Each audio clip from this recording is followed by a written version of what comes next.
Well, welcome everyone. This is a 5-week course entitled Better Together, Finding Communication Through Better Communication. Finding Connection Through Better Communication. And in this initial talk, I'm going to just introduce kind of an overview of some research on the topic. And as I go through the course, we'll be delving into each one of the sections that I'm talking about in a great deal more detail. So in this opening session then, I'd like to introduce you to a body of research which has shown some really exciting and interesting things about marriage and highlight some ideas from that we'll go into in a great deal more detail.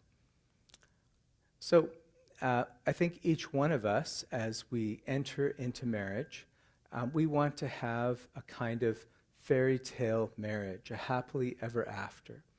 The thing is that, do we really know what this looks like or how to achieve it? I know that couples do take some marriage formation before they begin marriage, but is that enough to really give us the skills that we need to find a happier marriage? So hopefully this 5-week course will introduce us to some new skills and understandings about each other that will enable us to pursue a happier marriage together.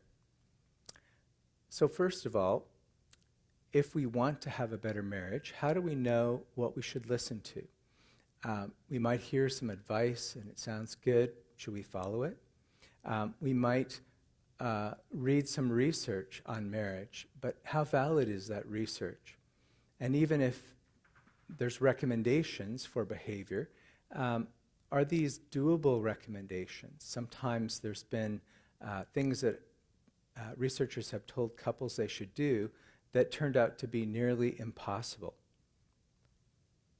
So what makes a better marriage? I'd like to introduce you to some highly empirical research on marriage, but the cool thing is that the information that came back from this marriage is highly doable and very intuitive. So most people hear this and say, you know, this makes sense, just at an intuitive level. Furthermore, this research parallels the church's understanding of marriage on the level of virtue, that certain behaviors lead to happiness. It parallels that. And also, when we look in sacred scripture, we find that the recommendations parallel things that we find in scripture. So although this isn't a course on the Bible or Catholic doctrine, everything that I'm going to be highlighting from this positive psychology relates completely to our faith and is totally compatible. Now, in order to do this, I want to introduce you to some researchers who did some highly empirical research on marriage. A number of years ago, I was thinking about doing some intermittent fasting. So I went on a government website and I looked at studies on intermittent fasting, and I found out that based on research, intermittent fasting is very good for rats. But there were almost no human trials. So it is likely that the research from rats does parallel and connect with humans, but we haven't done the research necessary to figure out if that's really true. So the good news is the research that I'm sharing with you is based on human trials with couples and is extremely, extremely empirical. So the researchers I'm going to highlight are Dr. John and Dr. Julie Gottman, the founders of the Gottman Institute. Now, Dr. Gottman began his work as a mathematician with an undergraduate degree in mathematics at MIT.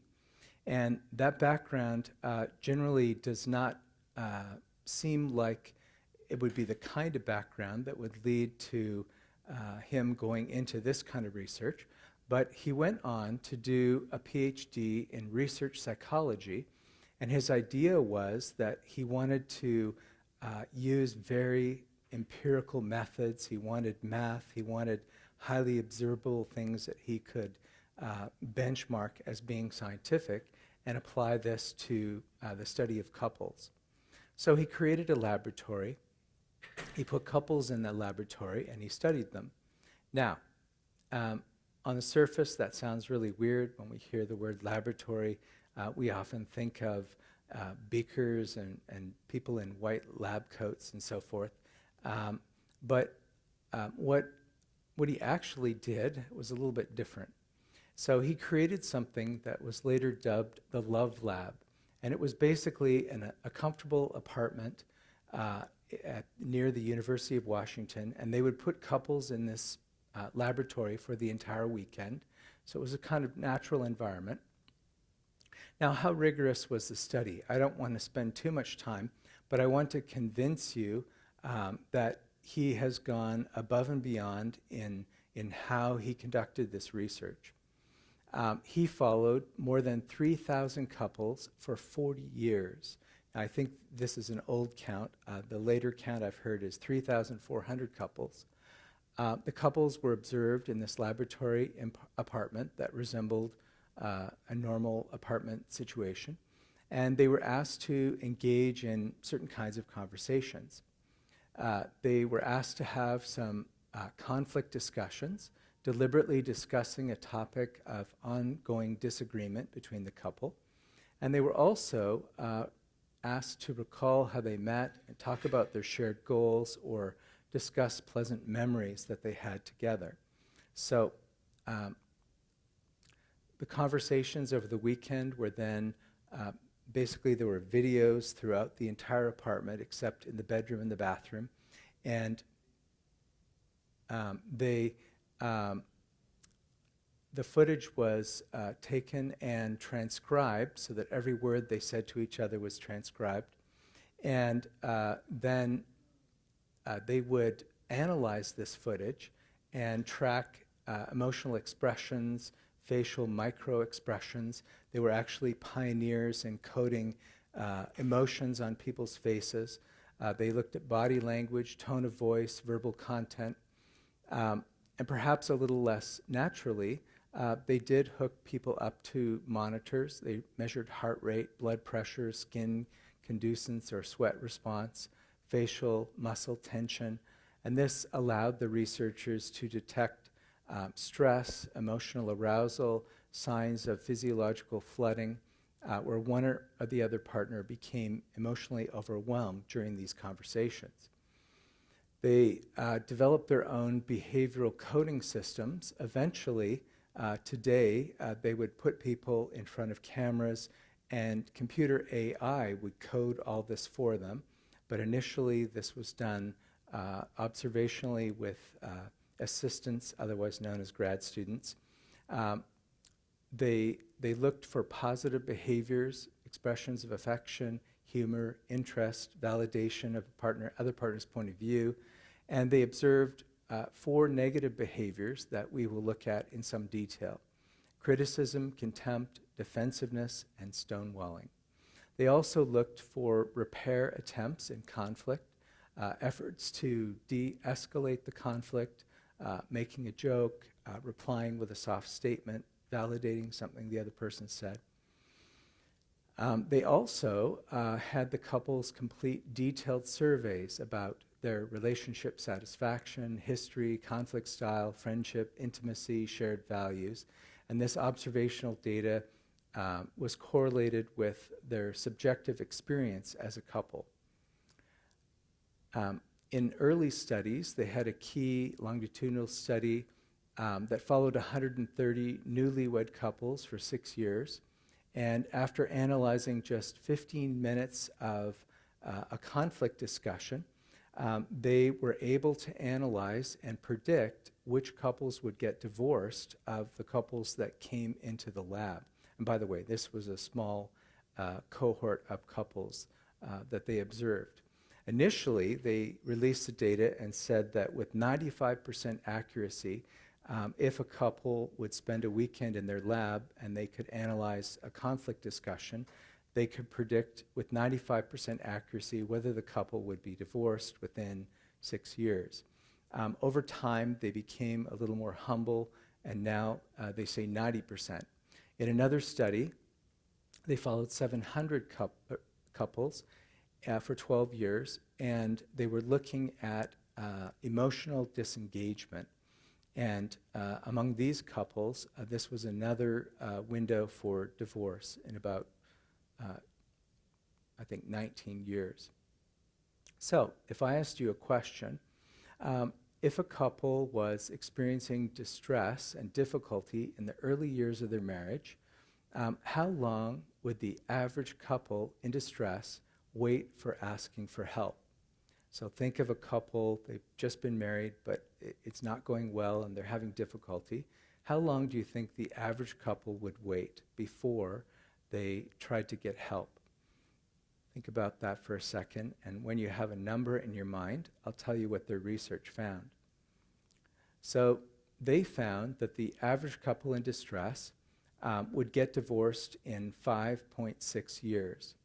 And these other couples having longer-term problems with a lack of positive effect, emotional disengagement, would get divorced in about 16.2 years. But in this first group, the typical couple would wait 6 years before they would seek help. Now, what does that tell you?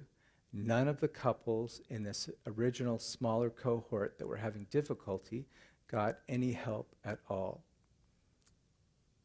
Now, especially among these couples in distress, this small cohort, Gottman was able to identify 4 negative behaviors that these couples had, certain communication patterns, and he gave them the name after the 4 horsemen of the apocalypse. So he called them the 4 horsemen of the apocalypse after this painting by Albrecht Dürer. So what are the 4 horsemen? These are 4 negative behavior patterns. 1, criticism, attacking a partner's character rather than addressing specific behaviors. 2, contempt, exhibiting disdain or superiority, often through sarcasm or mocking. The visual for this would probably be eye rolling. Defensiveness, responding to complaints with counter-complaints or playing the victim. And finally, the one that's not as intuitive, stonewalling, withdrawing from interaction, shutting down, and refusing to engage. So the handout on the right is from the Gottman Institute, and that will be part of the course materials here. So I'm going to go through each of these behaviors. This is just an overview slide of the first behavior of the negative pattern of criticism. So criticism is attacking your partner's character or personality, such as, "You never think about me, you're so selfish." Now let me make up a silly example.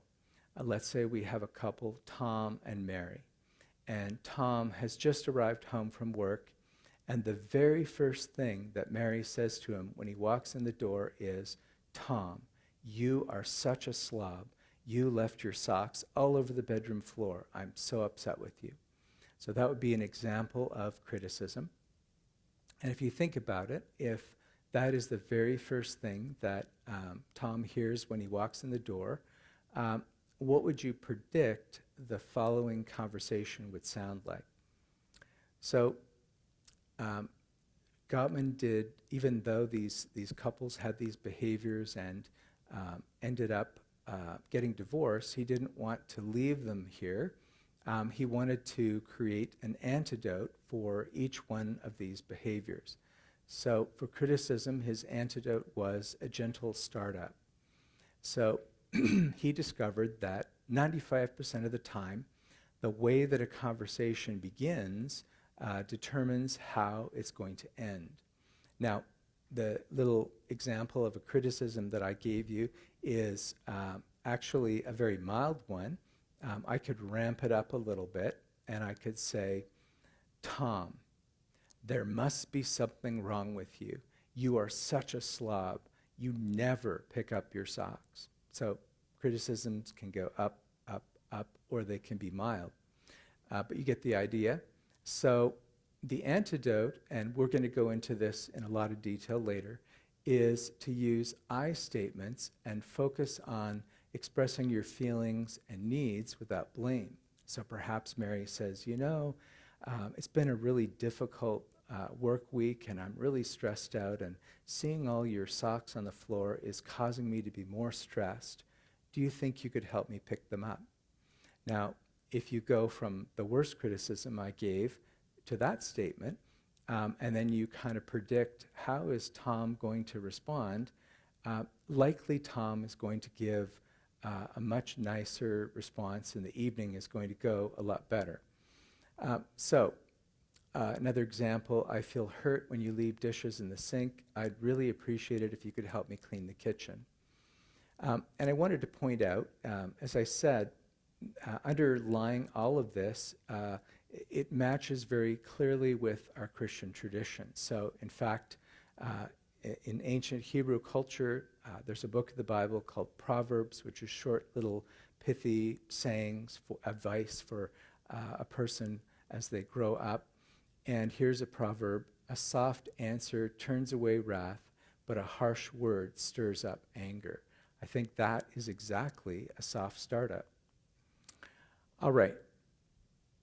A further behavior, if this incident that I relayed happened, and he received a very harsh criticism when he walked in the door, the natural response of most people to a harsh criticism is to get defensive. So being defensive is refusing to take responsibility, making excuses, or a counterattack. It's not my fault. You never reminded me. Or in the case of the socks, perhaps Tom would say, oh yeah? Well, I saw your bra on the floor in the bathroom this morning. Okay, so Tom takes no responsibility for his socks, and he says, you're just as bad as me, you left your bra on the floor.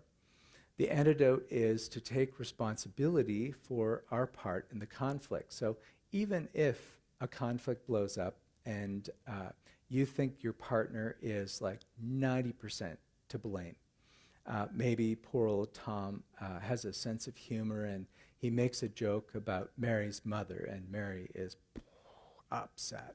How dare you say that about my mother? And she's all upset that he said this. Well, as the conflict is going along, Mary could look at that and say, Tom is almost, in her mind, 100% at fault. But she could say, well, when you said that, I got really upset and I said some things that I regret. So she could take responsibility for her, whatever she thinks it is, 10%. And by doing so, it helps the other person to take responsibility. So if Mary, in response to the thing about the bra, she goes in the bathroom, picks up the bra, puts it in the hamper, says, yeah, you're right, I should have put that away. Tom goes in to change after work. He looks around the bedroom and he goes, wow, there's a lot of socks on the floor in here. It is very possible that he will come around and say, pick up his socks and then come out and say, yeah, you're right, I shouldn't leave my socks all over the place. So we acknowledge our role in the issue, even if it's small, how it sounds. You're right, I should have remembered. I'll set a reminder next time if perhaps he forgot to do something he said he was going to do. So owning our part de-escalates the conflict and encourages cooperation with the couple. Some Bible verses, again, just to show that each one of these things is something that is addressed in our Christian tradition. Ephesians 4:25, therefore, having put away falsehood, let each one of you speak the truth to his neighbor, for we are members of one another. Or confess your sins to one another and pray for one another that you may be healed. Or, but he said to me, my grace is sufficient for you. My power is made perfect in weakness. Therefore, I will boast all the more gladly of my weakness, so that the power of Christ may rest on me. So the Bible doesn't actually command us to be vulnerable, but if we read the Bible carefully, we can see that it clearly teaches us and models vulnerability as a virtue. So vulnerability is a strength and not a weakness. Scripture encourages us to be honest about our weaknesses, to confess our sins, to share our struggles, to depend on God and others, and to live with humility and openness with one another. So being defensive is the wrong approach from our tradition.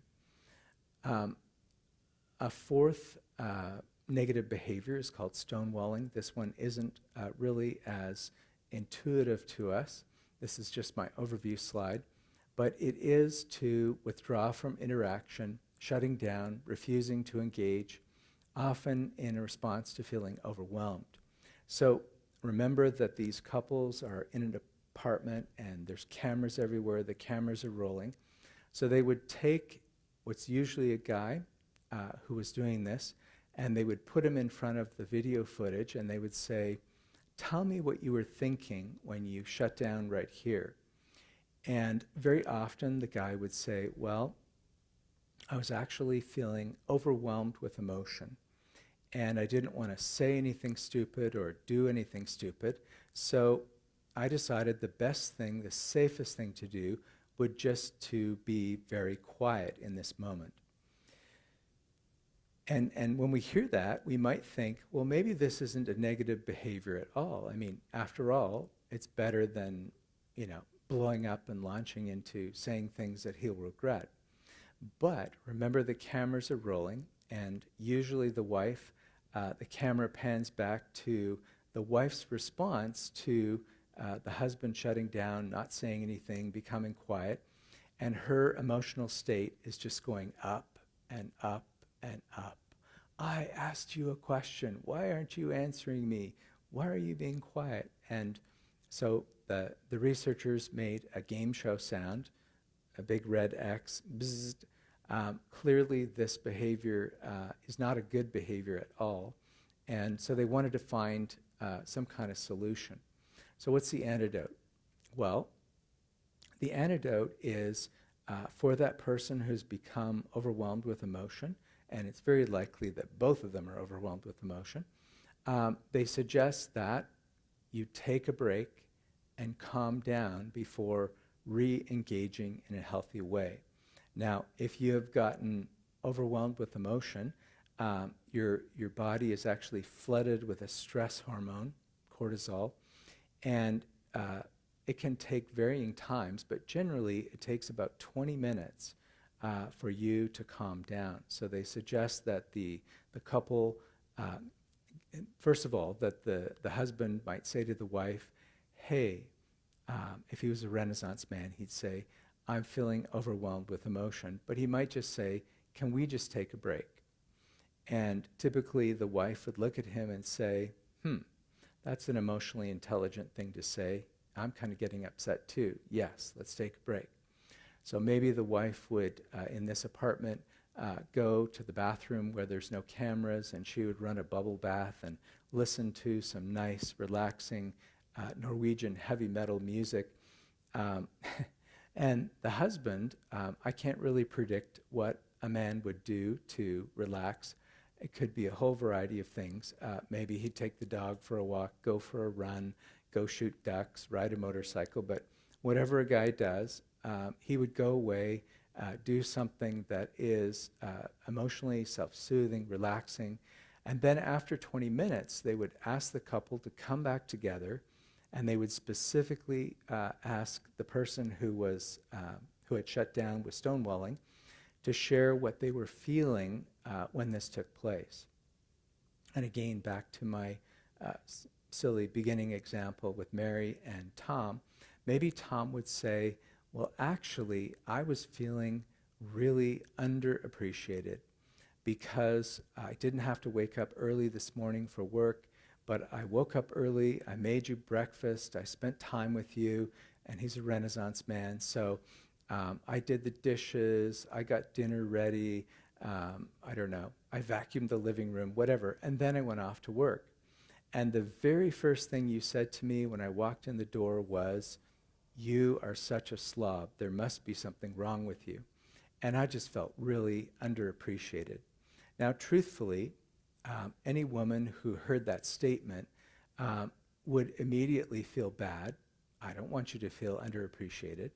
And then because she's a woman, without even blinking, she would tell Tom 3 things that she appreciated about him, just like that, bam, bam, bam. And if this actually took place, the conflict would end, and they would actually feel a sense of closeness as a couple, because Tom has just shared something from his heart about how he feels, and this would be at least the beginning of a resolution here. So that's basically how it works. When you're flooded with emotion, very often people can't communicate or communicate effectively, and you need to take time to calm down. Now, if you've been paying attention, I skipped one of the 4 horsemen. I put them out of order, and I did that on purpose. So now we have contempt. And this is my overview slide, but we're going to look at it.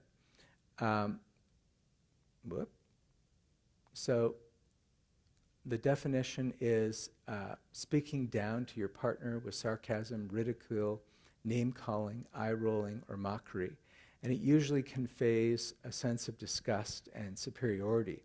So actually, as I was sharing those criticisms, when I got all the way up to, there must be something wrong with you, you're such a slob, you never pick up your socks, that's actually contempt. That's no longer criticism.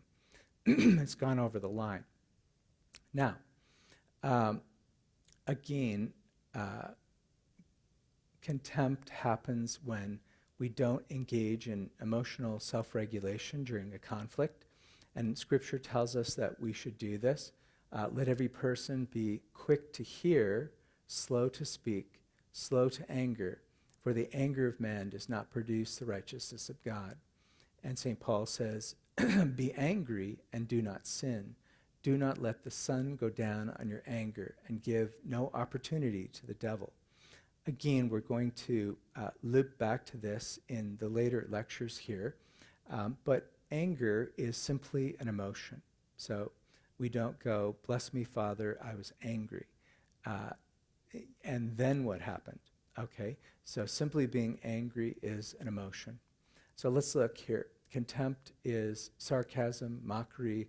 The visual is very often eye-rolling. The antidote is not as simple as the others. So for criticism, it was a soft startup. For defensiveness, take responsibility. For stonewalling, it was take a break. Unfortunately, there is no quick answer for contempt. It requires you to build a culture of appreciation and respect. So it requires a more global solution in the relationship. So what do? You need to express gratitude, admiration, respect for your partner. Basically, they need appreciation and affection from you. So it might sound like this: I really appreciate how hard you work for our family. Thank you for making dinner tonight. So we need a lot of those in order to extinguish contempt. Contempt is the most dangerous of these 4. The antidote is not as simple, but practicing kindness and admiration, and not just in moments of conflict. I think we have to be honest and say that contempt is always sinful. So whereas being angry is not confessable, treating someone with contempt is. The Bible urges us in conflict to act with humility, gentleness, honesty, forgiveness, and urgency in trying to solve the conflict. So Scripture tells us that we need to seek to restore relationship and reflect the grace of Christ in how we treat each other. So for example, Paul gives this global advice: do nothing from selfishness or conceit, but in humility count others better than yourselves. Let each of you look not to his own interests, but also to the interests of others. Have this in mind among yourselves, which is yours in Christ. So I'd like to talk a bit more about contempt. If I was very scientific and I got a graduated cylinder and I put a glass on a table and I convinced you that I had filled a glass exactly to the middle. And then I asked you this question: is the glass half empty, or is the glass half full? So pause for a minute and think of how you would answer that question. Is the glass half empty? Is the glass half full? Now, many people, because they sort of intuitively think they should have a positive attitude, will tell you, well, the glass is half full. And that might actually be their attitude towards life. Someone else might be honest and say, well, sometimes I always see the glass as half full. So you can see the two sides of this. Now, a clever answer might be, and some people have said this to me, it's both. Now, what do they mean? I'll give an example here. Let's say that my friend Tom is going out and he cuts the grass, and they have an enormous yard. And it's 95 degrees out, but it's Saturday and it's the only day he has to cut the lawn. So he goes out, he cuts the lawn, he comes in the house, he is baked. He's just sweating and it's really hot. So first he drinks some water and something to restore his electrolytes, but he thinks, I really feel like having a beer. And he goes to the fridge and he looks in the fridge, and there is one beer left in the fridge, just one. And he's still really thirsty. So he pours that beer and he drinks half of it. And then he looks at that beer and he says, oh, dang, I already drank half of the last beer in the fridge. Or he says, look at that, I still have half a beer. Now, if you think about it, has anything changed about that glass of beer? Nothing has changed. What is different between those two statements? It has to do with how he perceives it. Is his mental attitude towards the glass? And this is my point. So it turns out that contempt only occurs when we see the glass as half empty. Now, this is just an analogy, but imagine that inside your brain, you store your memory in little compartments. It's like a little shelving unit or something, and each little compartment stores a memory. And let's say that you've spent a lot of time being very negative, and you've had conflict, and things are not going well. So when you see your wife, and you go to think about her in your brain, and you access your stored memories, you're going to be pulling off a lot of negative memories out of what you've stored there. On the other side, if you've been working on building the positive and your relationship is very positive, when you think about your wife and you go to those storage of your memories of her, it's very likely that you'll pull a happy, good memory. So contempt only happens when we overload the negative memories in our mind. Now, the good news is that our mind is very flexible and plastic. So if we've gotten a situation where a lot of negative memories have built up, we can work to replace those memories by doing positive things, finding positive ways to be able to fill that up. And it's only when we've allowed ourselves to go into the negative that contempt comes out. So I told you that these couples in distress had 4 negative behaviors, and so it turns out that I have all 4 of these same negative behaviors in my own marriage, and I've been married almost 40 years. So how is that possible? Well, it turns out that these are actually behaviors that we see in every single marriage. All these same behaviors occur in every marriage. And the difference between the marriage in distress and the happy couples that stayed married for 40 years, as Gottman observed them, was actually the ratio of positive to negative behaviors. So in happy couples, for every negative interaction in conflict, there was at least 5 positives. So as these grad students were reviewing the tapes, watching a couple, it'd be positive, positive, positive, positive, positive, negative. Now, in the couples in distress, believe it or not, it was 0.8 positive for every negative. So the researchers didn't have to be a genius to see we got a problem here. Something's not working right. So what do we want to do? He calls this the magic 5-to-1 ratio. In order to be happy in our marriage, we want to maintain a 5-to-1 ratio, not only in conflict, but during our whole relationship with our spouse. And things don't always go well. Of course, in any relationship, there's give and take, and times it doesn't go well. Maybe you're stressed out, you're tired, difficult things are happening in your life. But when we sense that things aren't going well, then the intervention would be, I need to put more positives. I'm going to deliberately try to have an intervention here where I put more positives in. Interactions might be showing interest or curiosity in our spouse. They might be expressions of affection. They might be empathy or understanding, trying to understand their point of view. Smiling, touching, making eye contact, humor or light teasing. Humor is actually a tricky thing. It can be really good and a positive behavior, but it's sometimes helpful to, if we're someone who engages in a lot of sarcasm or humor like that, just to ask our spouse, does my humor ever hurt your feelings? Do I ever get hurt when I'm teasing or being like this? You might have two people that enjoy it and they just go at it and it sounds awful, but they love it. Or you might have a couple where one person's very sensitive and they really can't tolerate any kind of humor like this.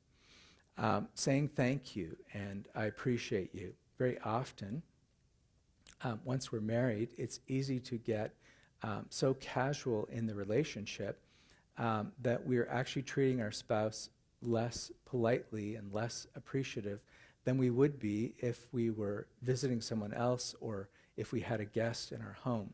So it's a good idea to just try to maintain that very positive approach. Negative interactions, again, obviously criticism, contempt, defensiveness, stonewalling, and sarcasm, irritation, dismissiveness. These are negative kinds of things that can creep into a relationship. Why does the 5-to-1 ratio matter? Well, it turns out that our brain is much more sensitive to negative interactions than to positive. And what does this mean? Well, if you launch a negative criticism, your brain will remember that event far more than it will remember thank you, I appreciate you, things like that. And the 5-to-1 ratio exists because in order to counterbalance what our brain hears, we need a lot more positives to erase the negatives. So negatives are not that easy to erase from our brain. They also found in this research that there was a lot of predictive power in this from the research. Couples that maintained the 5-to-1 ratio were far more likely to stay together as a couple. And then as the ratio dropped, things in the relationship tends to deteriorate. Of course, this applies beyond conflict, but it's especially important in conflict. But it's a global thing that has to be happening in someone's entire relationship. Now, feeding off of this, Gottman came up with something called the emotional bank account. We need to fill up the emotional bank with positive interactions, kindness, appreciation, affection, support, and these are like deposits in the account. Maybe you own a house and you're looking at your dishwasher thinking, I don't know, it's making funny noises, it doesn't seem to be working very well. We need to plan and start saving so that when this thing eventually gives up in 6 months, we're ready for that big expenditure. We need to buy a new dishwasher. So the same thing occurs in your emotional relationship with your spouse. You're filling up the account with all these positives. And going back to that other little story I told, what if Tom makes a joke about Mary's mother and she gets upset? If the emotional bank account is really full, then she will get less angry at him, less upset with him, and she will recover quicker from this fault. So we want to avoid the negative interactions and we want to build the positive. When the balance is high, the relationship becomes resilient, and when it's low or overdrawn, even minor issues can become overwhelming. So we need to practice daily acts of appreciation, express empathy in conflict, engage in rituals of connection, goodbye kisses, shared meals, date nights, things like that. And we need to try to keep our promises and follow through on things. This is building trust. We also need to be emotionally available and responsive to our spouse. So the big idea is very simple: increase positive interactions, limit negative interactions, and try to build this up. Now, to begin with here, we had the 4 horsemen of the apocalypse. That's very negative. I'd like to flip this now and talk about the positive side of Gottman's research. And in order to illustrate this, he has created a little infographic called the Sound Relationship House. Now, I want to be honest. When I first saw this, I thought, oh man, look at this house and these things on here, and especially look at the first thing at the bottom, building love maps. Does this really sound kind of hokey? Well, again, I want to emphasize this is based on a massive, massive research database of highly empirical research. So, for example, trust on the chart. Gottman's research book on trust is about this thick. Okay, so every single point on this chart is based on massive research, but he's tried to put it in an understandable kind of illustration that can help us to hang on to these points. So we have a house, and it has 7 levels and 2 walls. The 2 most important things based on Gottman's research in every relationship are trust and commitment. And as it turns out, trust and commitment build up slowly over time. As your partner demonstrates trustworthiness to you, your trust goes up. So these are things that should be building, please God, over 40 or 50 years of your relationship together. So we're slowly working on these things. Now, how do we put wheels on this and build this up? Well, these are the different floors, the 7 floors or levels to Gottman's house. Trust, believing your partner has best interests in mind. Without trust, a sense of emotional safety is lost. Trust grows through consistent, positive interactions and mutual care for one another. So in order to build trust, we really need to be an open book, very transparent with our partner. So for example, Tom has a business luncheon and he tells his wife, oh yeah, I had lunch with Jane today. Well, if she's interested and wants to know about it, well, tell me more about this Jane, and where did you go, and what was happening? So we need to be very transparent about our life if we want to facilitate trust. Commitment, choosing to cherish and maintain the relationship even during hard times. So we need to be committed to continuing to be a team, to working together, and to do those behaviors that highlight this. It matters because commitment helps couples to weather conflicts, to demonstrate that their partner is a priority in their life, rather than maintaining alternatives. Okay, now This is the most hokey sounding one, building love maps. What does Gottman mean by this? Well, let's imagine, and it might not be true of you, but let's imagine that you and your spouse decide we're going to take up dancing. We're going to learn to do some kind of couple dancing, ballroom dancing, country western, two-step, whatever you're going to do, but you're going to learn to dance together to music. Now, the first time that you step out on the dance floor, it's going to be very awkward. You've just learned how to do this. You're not used to dancing together. Oh my gosh, I'm going to step on her feet. How's this going to work? But if you had been committed to dancing and every Thursday night for 40 years you went dancing, and I saw you 40 years later dancing on the dance floor, you wouldn't even be thinking about it. It would be fluid motion. You would know each other, you would feel comfortable, it would just be something that you didn't think about. So his idea of the love map is you need to learn everything possible about your spouse. All right, so poor old Tom is going to put on his love map, never make jokes about her mother. It's on his love map.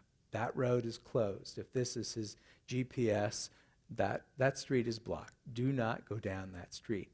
Now perhaps, and it depends on his wife, but perhaps one day he spontaneously brings home a rose and gives it to her for no reason at all. And she lights up like a light bulb. Oh, he says, she really likes that. It goes on his love map. Even the conflicts they have a conflict. Well, if we can learn from the conflict, then we become better at navigating our life together with our spouse. So what we're trying to do here is just get to know our spouse at a very, very deep level so that we can interact together in a very fluid, natural way and understand each other at a deep level. Now, I have a funny story, and my wife gave me permission to share it, but after about 35 years of marriage, my wife had the idea that I did not like apple pie and I loved cherry pie. And to be honest, if you put an apple and a cherry pie on the table, I'd look at the two of them and go, that one looks better. I had absolutely no preference whatsoever. Now, maybe in my 20s, I had a very strong opinion about pie, but I don't remember. But just a warning that as we continue to live and love our spouse, we need to keep revising our map. We need to keep allowing them to grow and change and figure out where they are right now in the moment. So this is an ongoing process. How do we do it? We ask them questions, we stay curious, we regularly update our knowledge of our partner, and this forms a foundation of emotional intimacy and understanding between the couple. Then shared fondness and admiration. So what does this look like? It is expressing appreciation, respect, and affection. A number of years ago, a counselor gave me a couple exercise. And when I first heard the exercise, I thought, oh, I don't know, that sounds kind of corny. I'm a guy after all. And the exercise was that each day you would take some time and you would share one thing that you appreciated about your spouse. Now, I want to warn you that based on brain research, women think much faster than men, and they may actually be more intelligent, certainly more emotionally intelligent. And so if you ask a woman to share something she appreciates about her spouse, no big deal. She can do it anytime, anywhere. When you ask a man, there's a guy rule to this exercise. Wives, you need to say, you know that appreciation thing we were going to do? Could you tell me when you're ready, or could we do it after dinner? Just give him some time for his poor, slow male brain to be able to come up with something. He'll come up with something really, really good, but he needs time to think before he's able to do it. Now, when I first heard about this exercise, I was a little skeptical, and then I tried it. And I have to say, it is either the first or the second most powerful thing I've ever done. This is an amazing thing to do as a couple. Now, even if you're doing this, of course, life will get busy, you'll forget to do it, and maybe you feel like the balance between the positive and the negative is beginning to get a little out of whack again. And you might say, I think we need to do that appreciation exercise again. So just an idea. But there's many things that you can do to show affection, appreciation. One thing, if I was a doctor, I would write a little script for all the men here, and it might say, you need to give your wife 8 30-second hugs every day if she'll let you. All right? What happens in a 30-second hug? There's actually a release of and I'm summarizing, there's other hormones involved, I'm sure, but the hormone oxytocin, which is a bonding hormone. It's the same hormone that bonds a mother and a child when a mother is nursing a child or holding an infant child. But they've discovered that the same thing happens in adult relationships.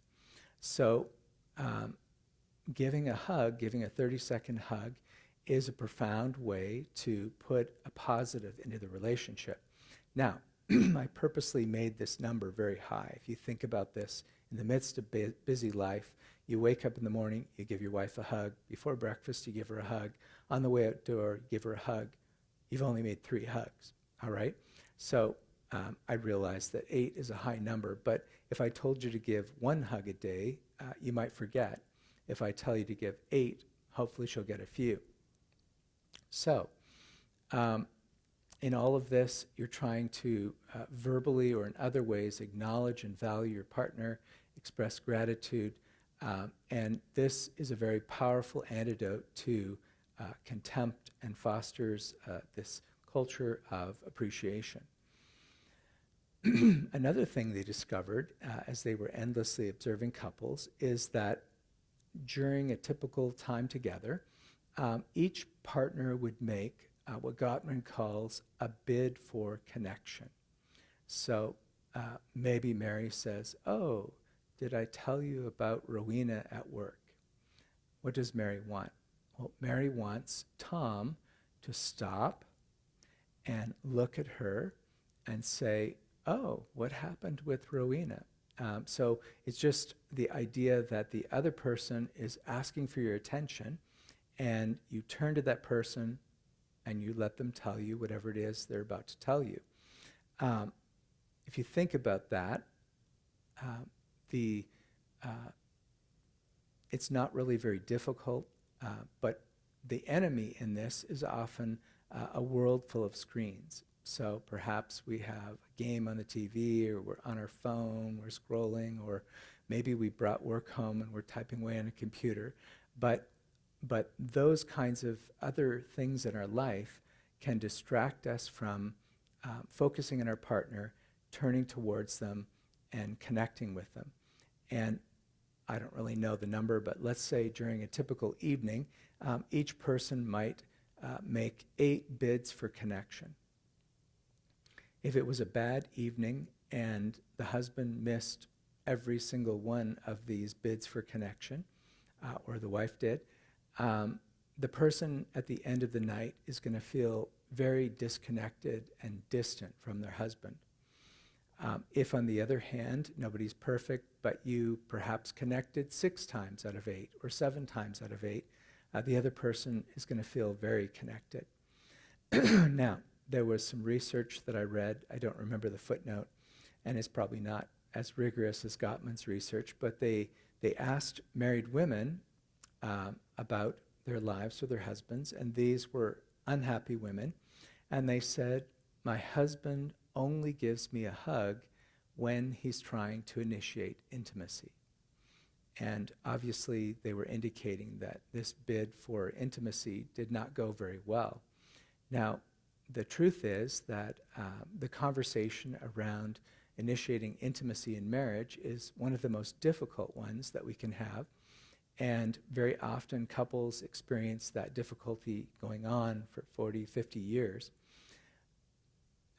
But if you think about your happiness, everything that I've been telling you about building up appreciation, paying attention, turning toward instead of away, would have been the antidote to these wives who said, my husband only gives me a hug when he's trying to initiate intimacy.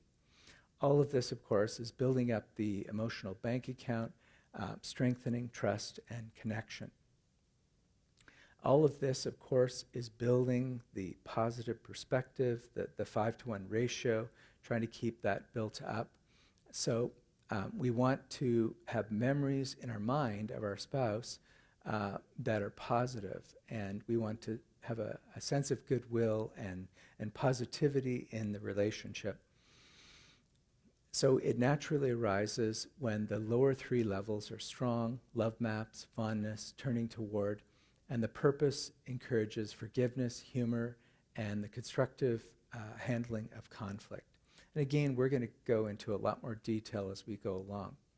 Okay, managing conflict. So handling disagreements in a healthy, respectful way. Conflict is inevitable. We're going to have conflict. How we manage the conflict is the important thing to focus on, so that it becomes something that we can build on and leads to something positive instead of something destructive.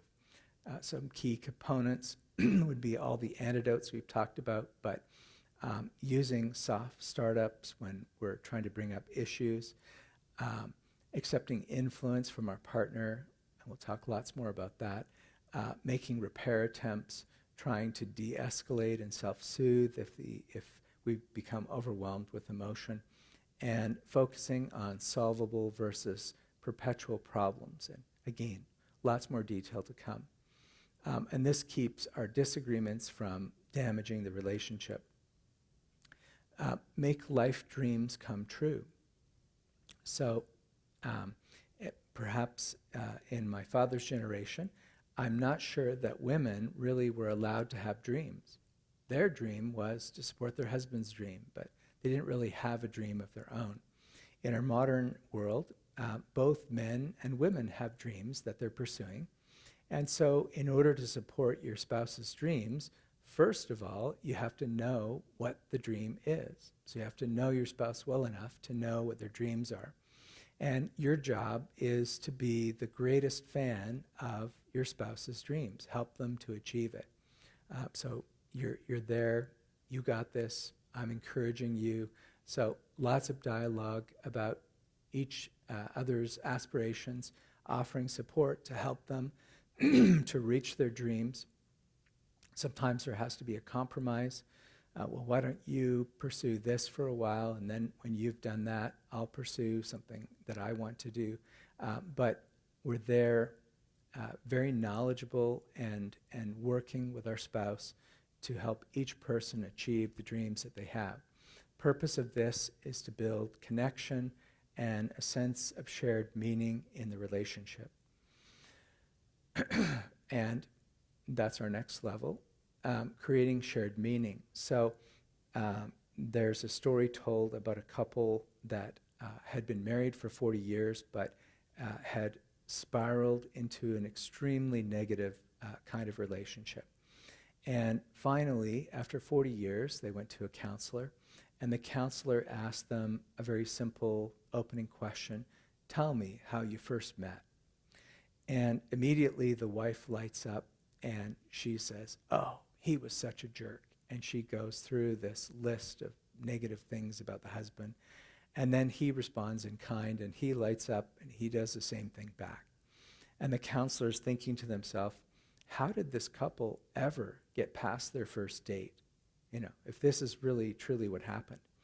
And the reality is, this is not at all how the couple first met. But they have become so focused on negative that when they go to their memories about their spouse, all they can pull out is negative memories, negative, negative, negative. So it's very, very important to continue to build a life together with shared values, rituals, goals, legacies. So date nights, celebrating things like birthdays, family vacations, family celebrations together. We want you to You could imagine an older couple saying, "Oh, you don't have to celebrate my birthday. I'm not celebrating anymore." Instead, we want you to be able to say, "Well, remember on your birthday last year, we went to that really cool restaurant and you had, I don't know, octopus salad, and then we went and did this fun thing and stayed in a hotel for the weekend." These are all rituals that have developed positive relationship between the two of you. And so things like having a regular date night and so forth. And all the things that we do with our family, really this is also building positive memories and connection for your entire family, your children, and so forth. So we don't want to let go of this. We want to keep building a shared sense of meaning. It adds richness and depth to the relationship. It binds the partners together. And since this is actually the roof of the house, Gottman is going to say that this will build resilience in the relationship. So you might go for 20 years and everything's great and there's no problems, and then there's a serious illness or a death in the family, or you lose your job, or something traumatic happens. And if that kind of thing happens and you have built up this network of shared meaning, you'll be much more resilient in going through that conflict. If you haven't done this, this can be very damaging to the relationship. So, key insights. Relationships are built, not found. So one of the ideas in pop culture is that you're looking for Mr. or Mrs. Right, that you're just going to find the perfect person and everything will be wonderful. That's highly unlikely. Very often opposites attract, and you'll end up in a relationship with differences and things that will grind between the two of you in relationship. So to build a strong relationship, it takes intentional, ongoing actions and attitudes that you will do. Positive habits create resilience. Small, everyday behaviors, turning toward, expressing affection, outsize the effects of other things in the long term. Emotion is central. So we need emotional connection, not just conflict resolution. So this is the core of Gottman's approach. So when you go down to the bottom and we're talking about love maps, we're trying to build a sense of connection and sharing of emotion together. And there's lots of strategies and skills that can be used for this.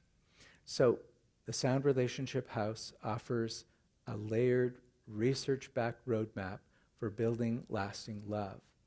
And Gottman will very often host seminars for couples. He's done this for like 40 years. I don't know if he's still doing it because he's getting older. But they would have couples come in who were experiencing distress, and more than 90% of the time, when they used these strategies and activities, they were able to turn the relationship around and build a positive relationship. So again, we're trying to build trust, commitment, emotional responsiveness, and intentional connection between the couple. And again, this session is just an overview. As you go through the next 4 sessions, we're going to go into much more depth on the behaviors and strategies that we could use to work on this. Well, thank you for joining us for our first session, and I hope that you'll join us for the following sessions.